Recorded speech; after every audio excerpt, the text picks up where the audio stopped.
You are listening to Women Are the Journey with your hostess with the mostest, Audrey Groeshhel. This is a podcast for women about women. It's about being an entrepreneur and being a woman while being an entrepreneur. It's about finding your feminine in yourself. And it's about creating a business as a woman while being feminine and being professional. In the story of the shift, I speak to women entrepreneurs who share their stories of the crisis moments that lead them down the path they are on now. A shared journey that we can all understand. In the Chew on This segment, I talk about the journey of finding my own feminine. I share how it fits in my life and how it doesn't. How it can fit on a larger world stage and how it might make a difference for you as well. Join me for conversations that matter, and also join me in my private Facebook group, Goddesses Inner Circle, where we talk about the messages and topics in the podcast. You can share your own story or challenge me on my feminine conclusions. You'll find the link in the description, and you will hear the secret code to gain access at the end of each podcast. Welcome.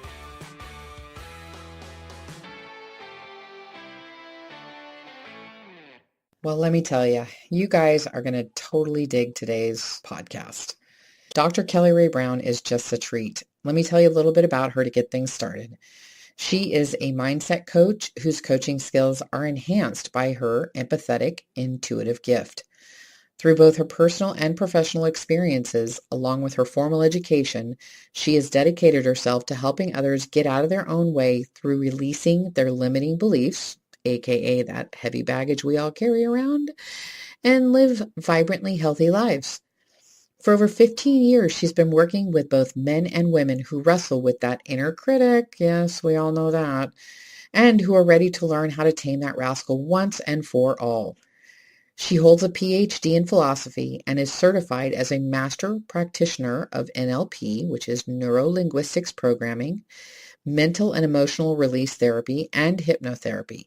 She is an advocate for ongoing training and education in her field, and she has also trained in reconnective healing, Reiki, and astrology. This woman has it all, let me tell you. In amongst all of this, she's also an accomplished author, speaker, and instructor. And in addition to her one-on-one coaching clients, she facilitates a highly effective 8-week program designed to help men and women attract their ideal partner. Let me tell you, some of the stuff she said was just brilliant, and it was just so much fun. We had a great time, laughed a lot. Talking about her belly dancing as a way for shifting emotional stuff, absolutely wonderful. How she processes things is something, well, I think all of us can relate to. She talked about how she learned to ask for help, which is a huge thing with most women. Yes, we know that. And how she started recognizing triggers and then what to do about it. And then my favorite of all, because it's right up my wheelhouse, is connecting to other women as the key to your success. I'm going to wrap this up so you can listen to Kelly Ray's brilliance yourself. Howdy, everybody. It is Audrey Groeshhel, and you are in for another episode of Story of the Shift. I know you're very excited about today's episode because I am. I have with me Kelly Ray Brown. Welcome into the room, Kelly Ray. Thank you. Thank you so much for having me. Well, thank you for being here. I really appreciate you coming in and sharing your story. I feel really blessed because this is quite a journey that you're undertaking here and so very needed. So I'm really excited to be a part of that. Oh, thank you so much. I really appreciate you saying that because it is a journey. It's funny because, the podcast is called Women Are the Journey. So I like to see myself as on that journey, maybe even more of an awareness of the being on that journey now too. That's always kind of a little thing, right? Is being aware that you're on that journey. Right. Waking up one day and saying, wow, how did I get here? Exactly. I mean, I think we do that when we're in our 20s, but like once you pass 30, you start going, hey, wait a second. Wait.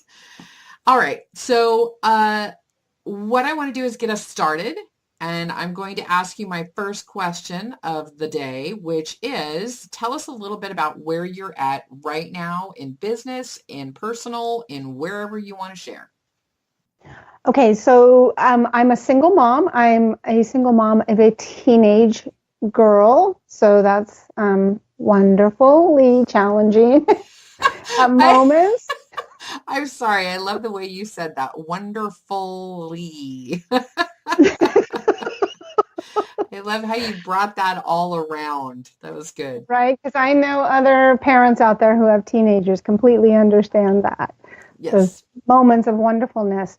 And then I'm also a mindset coach. So I work with people from as young as their 20s. And I think my oldest client is in their 70s. Wow. And just kind of, so working through kind of releasing old, stuck, stored baggage that's become their belief system of where they are today and how long it's no longer relevant for them because they're having continual problems in their lives and can't figure out why they can't get past that. So that's what I do. And I've noticed over the years how that business has changed.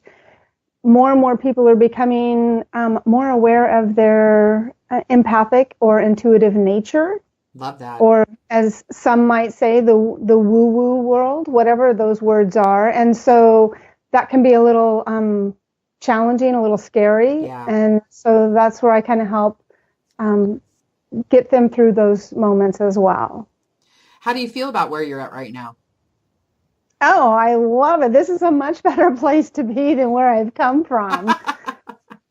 And I'm really excited. I look forward now towards the future of what that's going to be. I don't know what that's going to be, but I feel like I have a lot more under my belt or skirt or whatever you want to call that, that will help me to not flounder maybe as much as I've done in the past. Yes, well, we wouldn't learn as many lessons without floundering around now, would we? Right. It's the little things in life, isn't it? Exactly. All righty then, yes. All right. Let's go back to that first story that got you going on your journey right now and go. So there was things earlier in my life that happened that definitely play a part into where I am today. I would say my real journey started in adulthood. I thought I was supposed to get married, thought I was supposed to have kids, the white picket fence, the whole shebang. Yeah. And therefore I would be accepted in the world, because I'm old enough that, it was really important that you had a man in your life. And no disrespect to any men that may be living here. It's just that's my generation. Yeah. So I got married to a person that on the outside of the box looked really amazing. And I knew that he would really make my family happy. And that being the key there was never thought about how happy I would be. Right. That he would meet everybody else's expectations. So that would probably be the start of the journey of gradually evolving into realizing, there's so much more that maybe it's okay for me to have for myself. Okay, let me ask you real quick. What was your self-awareness at that point? Like, did you realize that, like, at that moment, at that time, that you were marrying him more for your family than you were for you? I would say that there was probably a part of me that knew that. Yeah. And, it meant more to me that I could make them happy because that was my life as a people pleaser, someone who always wants to make everybody happy, and not so much who cared about whether you were happy. You could, if everybody else is happy, therefore you're happy, right? Exactly. We're all women. That's what we do. Right. So, and obviously there was a lot of dysfunction that happened in this relationship, hence the reason we're not married anymore.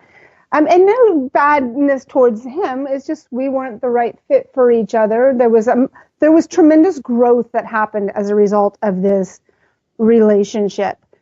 And when this relationship ended, I thought my entire life was over at 30 years old. Right.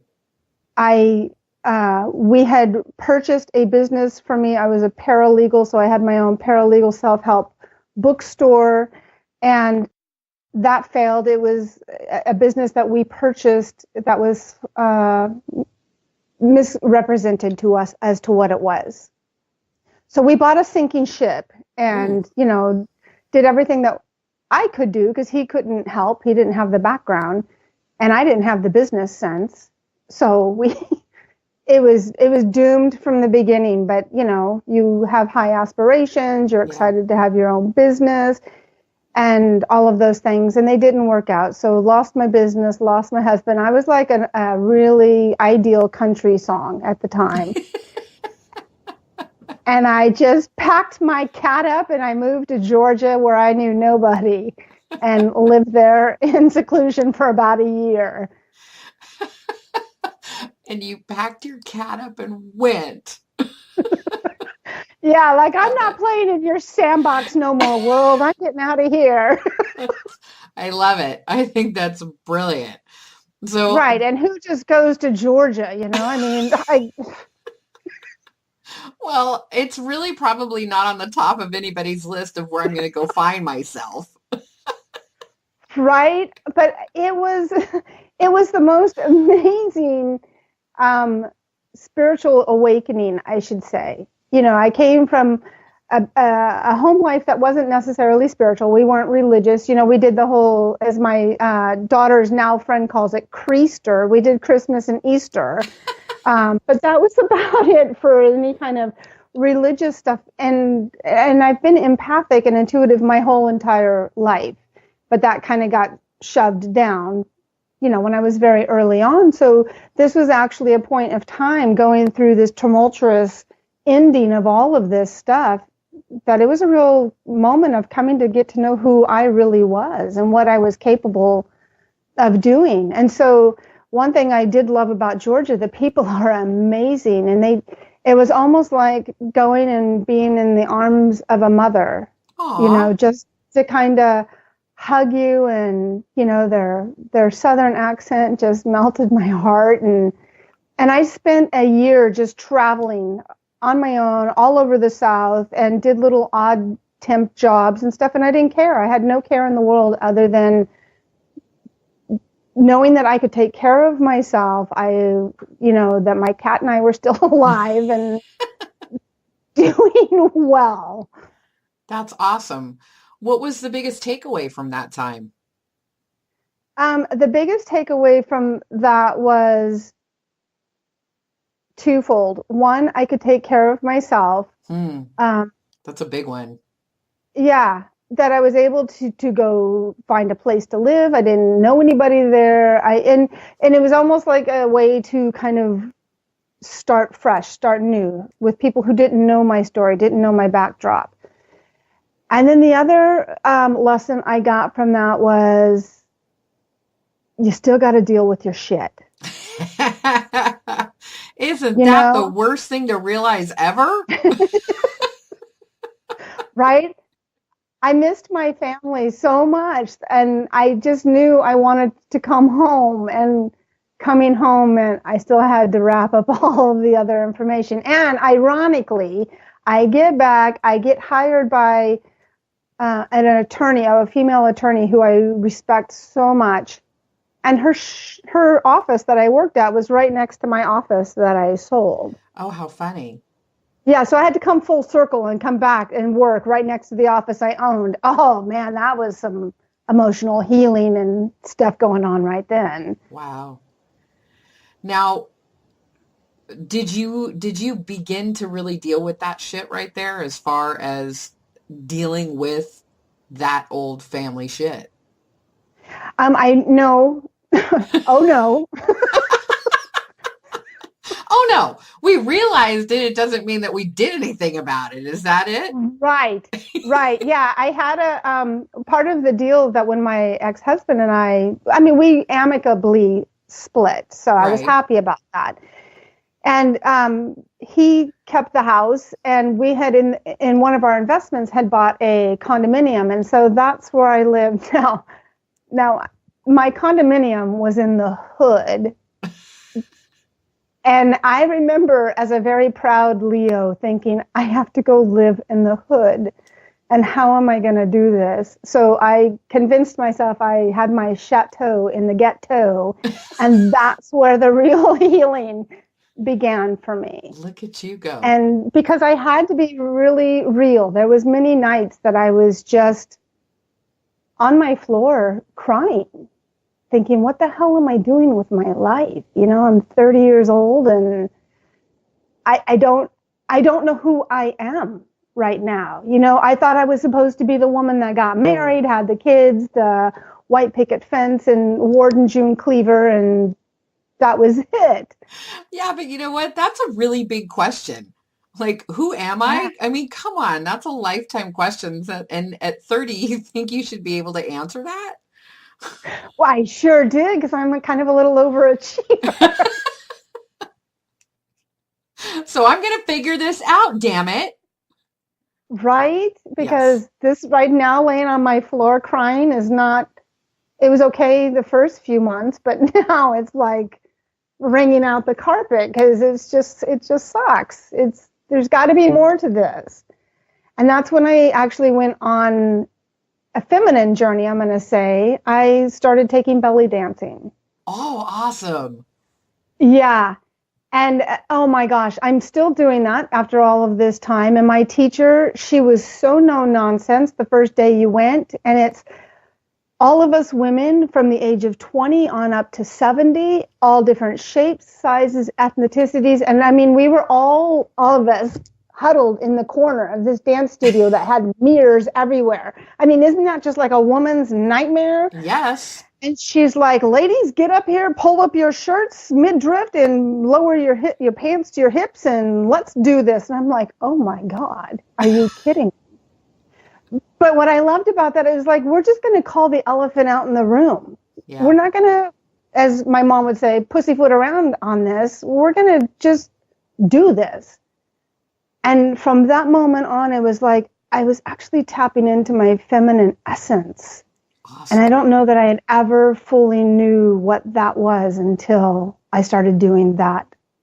Did you really recognize it? Yeah. Oh, awesome. It felt amazing. It felt empowering, not in a way of like control, as much as it was an empowerment of feeling really something dynamic within inside of myself. And then you got the clothes on top of it, which are, you know, very flowy and, you know, it's like, this is awesome. They're sparkly, they make noise, they move, it's just all good. Right, and knowing that the tradition of where belly dance came from is really very, very ancient, and a lot of it was used for women as a form of Lamaze, for helping pregnant women to move their body and get the fluids and everything going, and they did it very ceremonial and support of one another. I mean, it's just got a beautiful backstory to it. I love that. I think that's beautiful. And I think every woman probably needs to do it. And it's funny because I keep having everybody talk about belly dancing, and I guess that's my cue. How many more times do I have to hear it before I go do it myself? All right. I hear, I got it. I'll do it. Right? So check that off my list. Hey, shut up now. I know. Stop tapping on my shoulder. I got it. All right. I got it already. Right. All right. So there you are working in the law office. You're doing your belly dancing. Things are happening for you inside of you. Are you still crying on your floor? No, because now I've moved away from the law office. I got a job at a corporate company, still doing, I shouldn't say it worked into. What I did was it got me a mindless job. Because I was doing so much internal processing and, you know, waking up, so to speak, or getting in touch to or plugged into, whatever terms people want to use. I said, I need a job that's just kind of, sorry to say, mindless. Something I didn't have to think too much about, I could do with my eyes closed if I needed to. Yeah. Without any outside drama. So I went and worked for this company as an administrative assistant, did that for a couple of years. And in the meantime, I got back into my paralegal work because there was some attorneys that were in this firm and I started working for them. So I was starting again my own independent business. Then I met a guy because I'm feeling really good about myself, think I'm going to be in love for the rest of my life, you know, not realizing it was just a test of the waters. And that's how I ended up having my daughter. That was another pivotal moment in my life where kind of basically all hell broke loose. Because at 6 weeks old, he decided he was really stressed out and he needed a vacation. He left the country, and that's been 14 something years. Wow. Yeah. So he hung in there for birth and waited till she was 6 weeks old and realized that he just took a powder, couldn't do it. This was too much. Well, of course, hindsight's 2020, and you learn so much over time. But what had happened was he was running his personal business fraudulently. Oh, And so there was a lot was, more to it. Yeah, he was running from some really big things and some big people. Wow. Yeah. So that left me with a 6-week-old, and, you know, as life seems to beautifully work out, if you pay attention to how it works out, having that mindless job put me in a position to meet these attorneys who then put me in a position that when I went on maternity leave, I no longer needed to go back to that company because I had already started, creating this independent contracting paralegal business for these two different attorneys. I was already a notary public, so then I started doing notary services on the side, taking my little baby with me on a little backpack to go notarize. And of course, she's so awesome. cute. Everybody's like, oh, so cute. They didn't care. And I also started doing loan processing for a company. So I was able to do all of that from home while raising my baby and while fighting legal battles of people trying to put me in jail because of what my ex had done. They thought I may have been involved, but I wasn't. They clearly realized I had no knowledge of what he was doing. Well, that sounds like a hell of a battle right there. Yeah, that was not really fun at all. No, I can't imagine that it was. Yeah, so that was like more crying on the floor. That's just how I process. Some people get mad, whatever. I think a lot of us process that way. Yeah, so I did that for a while, it was just and again, interesting because old behaviors were starting to come up. Behaviors of not wanting to shame my family. So I went through all of this alone, not telling my family because I didn't want them to be ashamed of me. I didn't want them to be disappointed in me. So the unfortunate part of that is there's a lot of self-deprivation and torture that we put ourselves through needlessly as a result of feeling that we're still having to meet somebody else's expectation. Absolutely. That's a great realization too. Yeah. So in the meantime, now I'm starting to do this paralegal business and all of that. I'm a continual student. I started working to get my PhD years and years and years ago. And, one thing, life, insecurities of yourself, not sure what you're doing, just the whole gamut that goes. Yeah. These experiences just kept pushing me further and further and further to do that and to complete that. What is your PhD in? I got my PhD in philosophy, specializing in counseling and coaching. Awesome. Philosophy. Yeah. Wow. Yeah. Okay. We're not even going to get into that. I love philosophy. Go ahead. I'm sorry to interrupt. Go ahead. So as we're moving forward with all of that, I'm continuing to take classes. I'm now, there's moments of being very, very prideful. Well, most of my life I've been pretty prideful of not wanting to ask for help and all of that.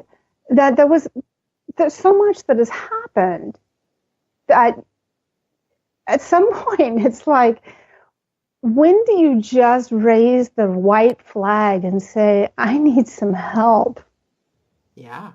And so that's what I did. I was amazingly gifted throughout my life of having integral women put into my life at specific moments that helped either one, be a reflection of what I wanted to be, Ooh.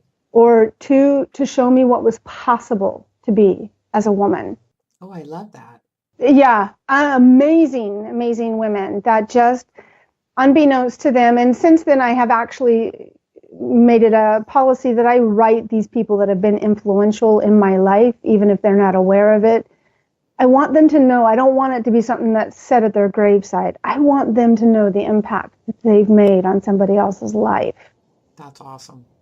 So I've shared that with them. But I started learning more and more of how to ask for help and how to ask, what is it that I need? Because I didn't even know. Yeah, that's true. Because so many people will say, why didn't you ask for help? And you can say safely, I didn't even know what I needed help with. Right. I mean, so many of us think that because we don't. We're just, it's not even that you're not self-aware enough. It's there's so much swirling around you. You can't even grab onto one thing and go, this is it. This is the thing I need help with. Right. Exactly.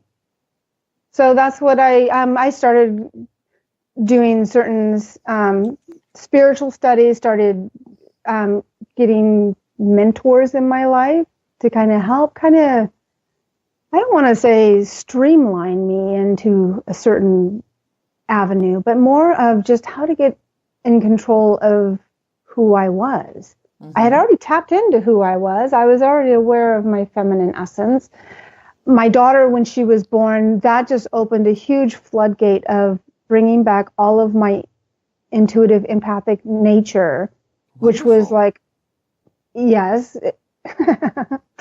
I say that laughingly because it was like, oh shit, not this again. Because when you're little and you've been told, oh, we don't talk about that, honey, that's just a special gift you have. That scared me as a little kid. I thought, oh, if we're talking about this as a secret, we don't talk about that. Ah! Yeah. So I had to quickly go on a course because my daughter is extremely empathic and intuitive. And I knew I wanted to create an environment that was safe for her to be that. That's awesome. And in order for her to do that, I needed to be that. Yeah. Yeah. And so I started going to classes. I started working with mentors to understand, well, how do we tame this, or how do we embrace this? How do we love this? How do we cultivate this? You know, whatever we want to call it, woo, empath. You call it whatever you want, babe. That's fine. You call it whatever you want. Yeah. Right, because it's whatever words might feel comfortable for somebody else that comes along. You know, for me, I know it's just me. Well, and this is the thing. I think that because language is so important. I talked about that with Donna with today's the podcast that published today, that language is so important. And I feel like there's so many of us that caveat our woo, if you will. And I feel like I wish that we would stop doing that because I don't really feel like we need to. But it's kind of scary to step out there and go, yes, yes, this is me. I believe this and I'm going to step into this right now and be this. And it's kind of scary to step into that and own it, you know? Right. And I think that we also caveat it for everybody else listening who's kind of in that space too, to offer them that, you know, it's okay, but I wish there was just a better word than woo. Mm-hmm. You know, I really do. Woo implies a passing fancy, I guess. Oh, I like that. Yeah. To me, it's just a spiritual journey. And I think that that is a solid thing to say. It really is. Because that's an owning. I am on a spiritual journey. Right. And I don't know. It's never something that just like all of a sudden, here's your degree, you've passed. I don't think that, you know. Where do you get a degree like that? I need a degree like that. Yeah, I don't think that's something that they hand you at the end of the ride because I don't know that the ride ever ends. I don't think they hand it to you at all. No. I think you might walk up to, you know, whoever it is and go, so what do I get? You know, and they go, well, you get a little red star because you were there. What? Right. I worked my ass off, damn it. Could you at least give me a high five and a hug? Right. I mean, all right, off you go to the next one. Jeez. Like, okay, it probably doesn't matter by the time we get to that point. But right now, Right? I want a gold star. I've been working really hard, damn it. Yeah, it's like when you're on that marathon. Isn't there stations where they give you water along the way or something? See? Yes. Oh, that's brilliant. I love that. Oh, you get a banana. They give you water. Yeah, they have power bars. Oh my gosh, I can't even tell you how much I love that. That is just a brilliant analogy. I love it. Here's a swig of enlightenment. Keep Thank going. you. Exactly. I love it. Maybe it's belly dancing. Right? Here's your water. There's your banana. All right. Okay, we're done. All right. So let's move into this now. So you're doing the school thing. You're getting to this point. You're not crying on the floor anymore, which is fabulous. Yeah. And so what happened then?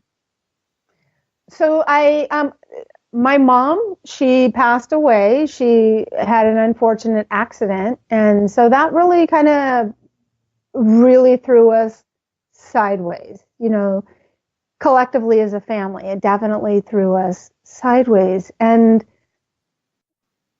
she was instrumental, without her knowing it, in me completing my degree and graduating 2 years after she passed.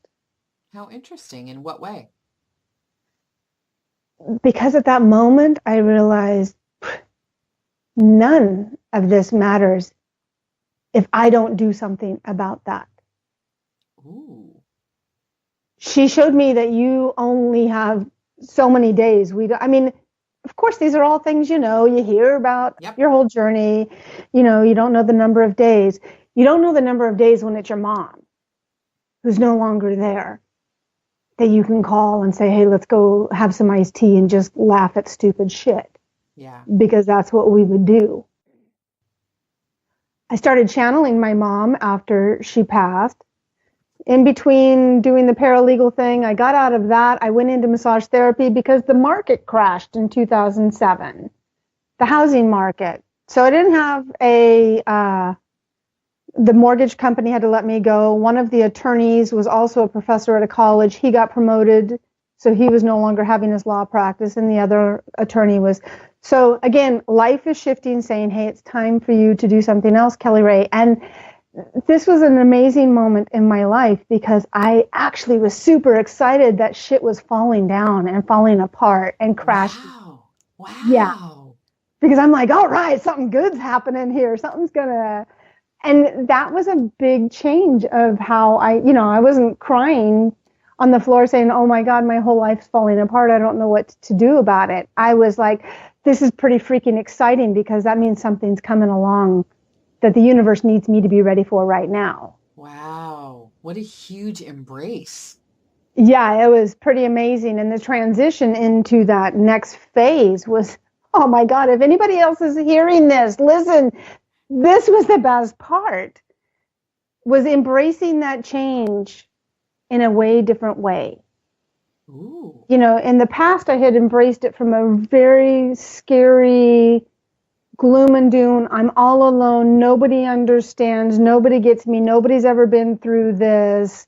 I can't tell anybody. I'm so ashamed. All that guilty shit and crap we tell ourselves. Yeah. Keeps us crying on our living room floor. Yes, it does. It did for me anyway, however that is. To where you get to this point, I don't know how this next phase is going to go. I'm losing everything. I'm losing my income.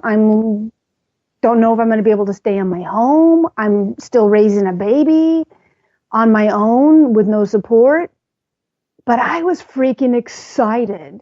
That's awesome. That something was coming. Amazing. So I went to massage school, and that really just tore the doors off of the intuition and the empathy. The empathic nature just blew it off. I was going to learn massage, but the universe always has so much more for us. Yeah, you were just going to do some massage. They had a lot more in mind for you. Right. And that's how I was able to connect with my mom. Here I was, my mom loved to have her feet massaged. Didn't think much of that. I'd be in with clients in this nice dark room massaging their feet, and all of a sudden my water is just coming out my eyes, and I'm just like thinking of my mom. And I was like, one day I finally actually chuckled and said, "Hey, Mom," Yeah. because I realized it was her way of knowing that she could connect with me. It was in that moment because I wasn't thinking about anything but absolutely being there with my client. I was open. Awesome. To receive her. Yeah. So that, between her passing and that thinking, you know what, there's so much more I want to do in life. What is really keeping me from getting my degree? Me. I'm the only one that's doing that because I'm afraid I'm not smart enough, or, whatever crap. I don't have time. I don't have money. I don't have blah, blah, blah. So I knew I was going to, I wanted to finish that, and I wanted to dedicate that to her and to my dad. That's crazy good. And so I was able to do that. Yeah, it was awesome. Crazy good. I love it. Here we are now. You went and got your degree, and now you have a coaching business, and your daughter is 14. Right. What would you say, not necessarily the biggest, but what was the most impactful lesson out of all of those? I think the biggest impactful lesson really had to do a lot with all of the industry falling apart, and knowing that I had to start a new journey. I still live in the same home. My daughter's had the same environment for almost 15 years now. That was a really big thing for me, to have her have that consistency. But during that journey of realizing, there was a moment where I kind of almost, I'm going to say, stepped away from myself as I was witnessing myself getting really excited about my world falling apart before me. And thinking, wow, I kind of like the way you're handling this. Oh, a nice pat on the back for yourself. Yeah. And that's not something I would ever do, but it was neat to give myself permission to see how I was making different choices, that as a result of making those different choices, I was able to have a healthier outcome. That's wonderful. Just wonderful. I love it. Now, since you embrace the chaos, if you will, when you have something coming at you nowadays, what do you do? Is there another, are you recognizing it as well as what you did? Are you embracing it? Are you letting it come to full fruition? Are you digging into it before it happens and saying, not necessarily how can I stop this, but what can I gain from this to keep it from crashing my whole world around me? What's there for you now?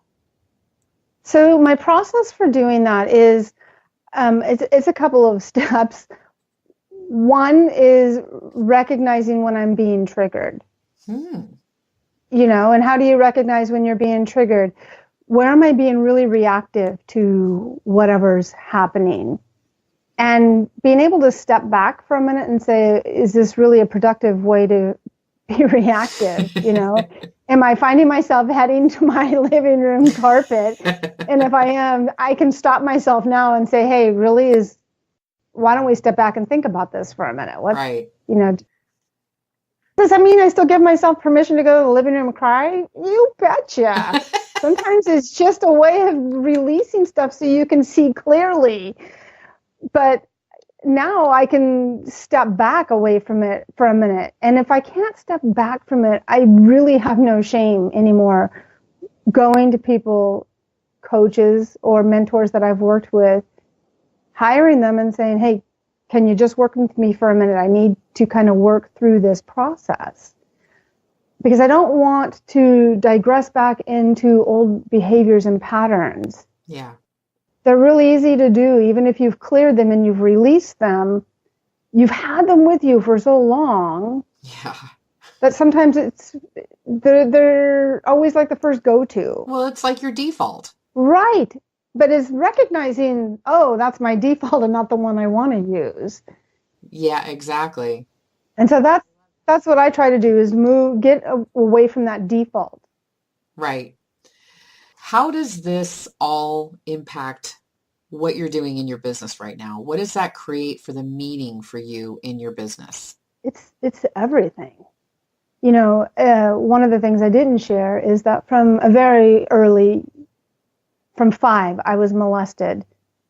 5, 7, 11, 13, all of those years I was molested by various people, raped at 16, then getting married, and all of that stuff. I did end up going to counseling for that, and I remember sitting with my counselor just mad at the world.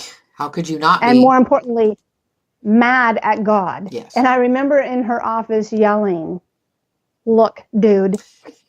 And I thought, oh man, how so disrespectful. You cannot put me through all of this shit for nothing. I can't, this is not what I'm here for. I'm not here just to go through this hell for no reason. And when I sat long enough to be still, which was not that day because I was still too mad, but in a meditative state, he says, what do you want to do with this? It's up to you. Wow. As if I thought I had that kind of power, But you do. It's always very easy. 100%. Yeah, but we don't realize that, but we do. Right. So that's when part of this journey of coming to be in coaching was I wanted to use all of that as an opportunity to meet people wherever they are right here today and partner with them to get them to the other side of wherever it is. They may not even know where they want to go. They just know where they don't want to be anymore. Well, I mean, that's really the biggest first step of all. Right. Is knowing the don't. I don't want to be here anymore. Right. You have to know what you don't want in order to be able to at least say, I'd like to go in that direction, maybe. Right. Or I'd just like to stop. Yeah. Yeah. And none of us ever just stop. Right. Or give yourself a permission long enough to stop, to look around, because we're always just too busy going. Yes. Yes. So true. Well, that's awesome. And let's move into, you've already given quite a few good tidbits for advice-wise, but really consciously, what is the best advice that you have for women entrepreneurs out there? Yeah, this is a whole nother topic. So for women entrepreneurs, from my own experience, what has been the most powerful part of being a female entrepreneur is networking, circling, tribaling, whatever words you want to use, with other women. Because there's something about the dynamics of women supporting one another that is amazingly powerful and goes so far. We haven't had that many, I would say, women models to follow after. A lot of our modeling is seeing male entrepreneurs, and I mean this not disrespectfully to men at all. Of course not. But their model of doing things, the model of how they approach it intellectually, mentally, physically, all of that is way different than us. Yep. So to be connecting with other women, I think is the key to successful entrepreneuring women, is to be able to build with them, be able to get that support from them, that encouragement, that, suggestions. and realize you don't have to do this alone. Because I think a lot of us feel still very isolated in how we do this. I absolutely agree. It's one of my driving things is that women feel isolated. And really we isolate ourselves without knowing that we're even doing it. Yes. And then all of a sudden we realize, oh my God, I'm all alone out here in the middle of this desert, and there's no water and there's no shade. And now what the hell do I do? Right. So I totally get that. I think that finding who you need is one of the best things that you could ever do for yourself. 100%. Yeah. Brilliant. I love that. It just right in my wheelhouse, baby. I got you right there. You're preaching to this choir, let me tell you. Well, and it's beautiful to see more and more women that are doing that. Yes. You know, whether it be part-time, full-time, whatever it may be, because you're also setting an example for your daughters. Yes. You're setting the example for your nieces, you know, for everyone. You're setting an example of what you can be in your own feminine essence. I absolutely agree. Well, that was just wonderful. Kelly Ray, it was outstanding. I wish we weren't like at the end. I'm almost Me too. I'm almost sad to say, like, do your plug, because seriously, well, but you know, we'll chat for a little while later. So at this point, tell me who your peeps are, who needs to come talk to you, why they need to come talk to you, what do they get from working with you, and go. So my peeps are men or women. I don't, it's not specifically one gender or the other. They are in as young as, again, their 20s on up into their 70s. I'm looking for those people who are wanting to do something different in their life. They know that whatever they're doing is not working, whether that be their relationships, whether that be their career, their money, their health and fitness, their spirituality. And wanting a safe environment to be able to process through all of that is what I can offer them. I can also offer them tools of releasing any of those baggages that they have, limiting beliefs. We all have limiting beliefs. We all hold values and beliefs that have been instilled from a very early age on that we're not even aware that we carry, that we hold. Ain't that the truth? To be able to go through and do that with someone who is going to create a safe, non-judgmental space for you to be able to do that is life-changing. And for me to be able to be a witness to that, the greatest blessing I could ever receive is to be able to help somebody get out of their way. Nothing greater than that. Oh, I love that. That's beautiful. I feel so warm and fuzzy. It's all good. I'm going to wrap things up. I first want to say thank you so much, Kelly Ray, for being here, for being vulnerable, for being real, for sharing your story with all of us to hear. Thank you so much. It was a real blessing to be here as well. Thank you. Well, it's just a little love fest. That's all it is. All right, everybody. If you enjoyed today's podcast, and I know you did because Kelly Ray was amazing, so I don't even need to say if. I mean, hello. You're going to want to come and join us at Goddesses Inner Circle on Facebook, where you are going to use the secret code belly dancing, and you're going to come in and talk to us and tell us what your favorite part about Kelly Ray's podcast was. I have a lot of favorite parts, but I'm not going to talk about that because I want to hear what you have to say. So this week's super secret code is belly dancing. Link is going to be in the bio. You will be able to find all of Kelly Ray's info in her bio. You will be able to contact her, click on her, follow her, all of that stuff.